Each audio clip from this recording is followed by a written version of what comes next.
Dans un instant, nous découvrirons comment fabriquer soi-même ses produits de beauté. Nous nous rendrons à Troyes où un atelier cosmétique a ouvert ses portes.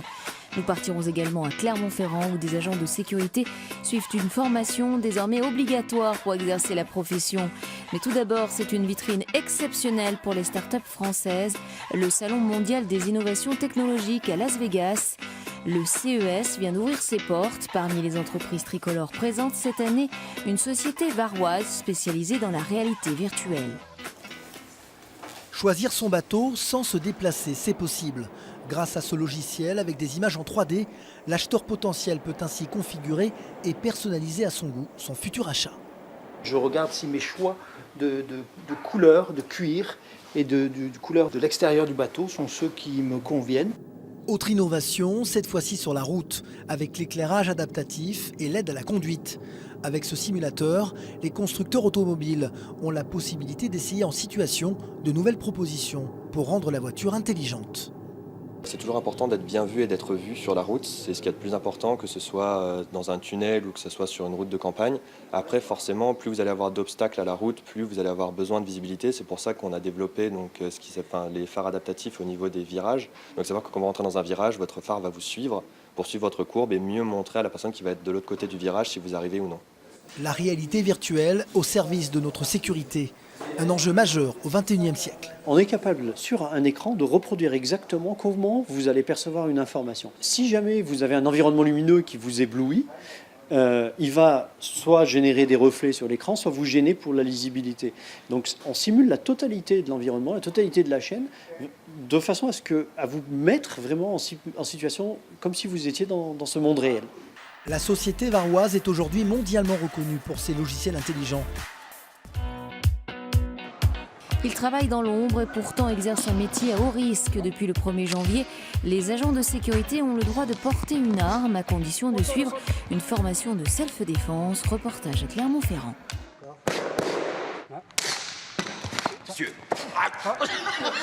Ils sont pour la plupart agents de sécurité, convoyeurs de fonds, mais aussi chargés de la surveillance en discothèque ou bien dans les centres commerciaux. Leur fonction, assumer la sécurité des biens et des personnes.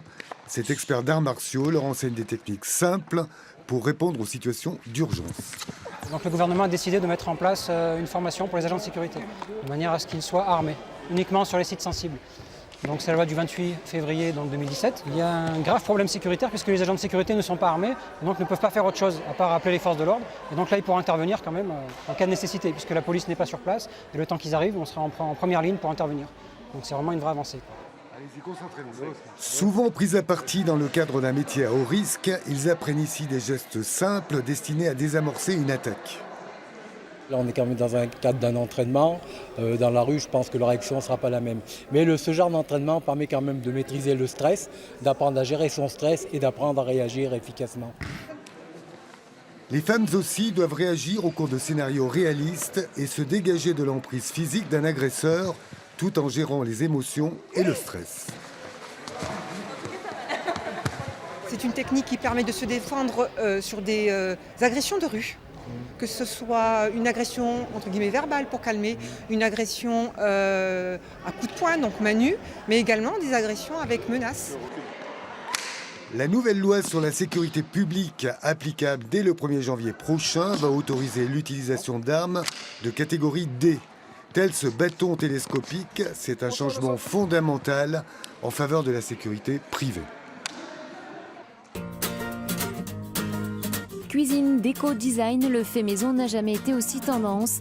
Les tutoriels fleurissent par milliers sur la toile, mais aussi dans de nombreuses villes, comme ici à Troyes, où un atelier cosmétique est organisé pour apprendre à fabriquer son propre maquillage. Adeptes de produits de beauté naturelle, Cécile et Chris sont venus apprendre à confectionner leurs cosmétiques. Ils vont tout fabriquer, de la base à l'ajout d'arômes ou de conservateurs. Ce matin, on va faire un gel, une base gel, pour créer un masque sur mesure. Créer son propre mélange, choisir ses matières premières, ses principes actifs, mais avant tout, on vient chercher ici du naturel. Le fait de faire mes produits naturels, ça me permettra en fait d'avoir des produits plus adaptés à mon type de peau et pouvoir aussi mettre ce que je souhaite dedans. La fleur d'oranger, là, ça va être adoucissant. Ça peut avoir un effet apaisant, anti-rougeur.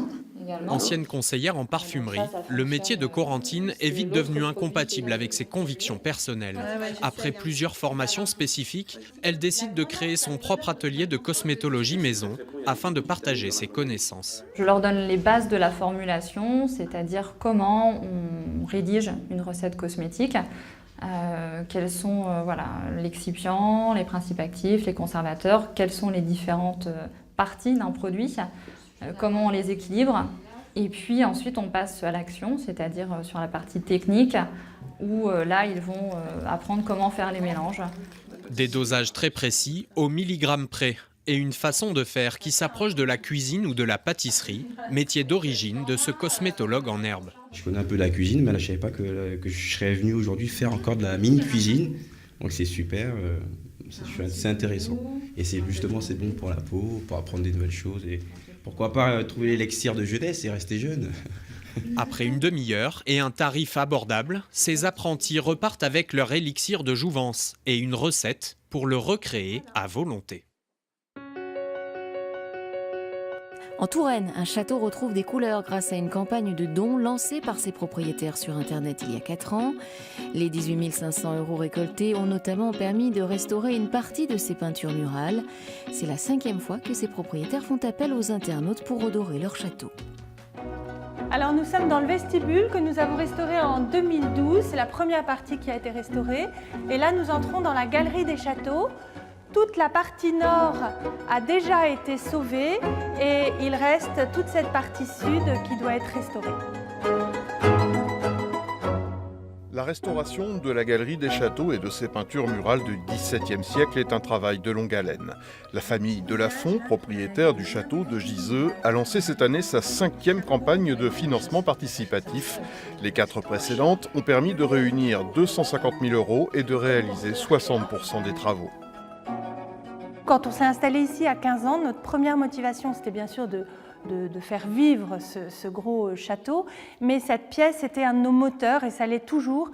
On se dit que si on arrive à la sauver, elle est tellement unique qu'on aura vraiment participé à quelque chose de grand et quelque chose qui nous dépasse. Les tableaux doivent être débarrassés de leur poussière, traces de suie et d'humidité. Il faut ensuite les retoucher et fixer les peintures. Le plafond, les fenêtres et leurs encadrements sont aussi restaurés peu à peu. L'ensemble du chantier devrait avoisiner les 500 000 € financés par les donateurs. Il y a quelques entreprises, des entreprises locales qui connaissent le lieu, qui ont été charmées aussi par le projet, mais la majorité sont vraiment des particuliers et c'est vrai qu'il n'y a pas de profil type. Sur le site d'artagnan.fr, cette 5e campagne a pour l'instant rassemblé 18 550 €. De quoi restaurer entièrement un tableau de plus et poursuivre le rêve. Le château de Giseux rouvrira ses portes le 31 mars 2018 et les visiteurs pourront y assister à la suite des travaux de rénovation.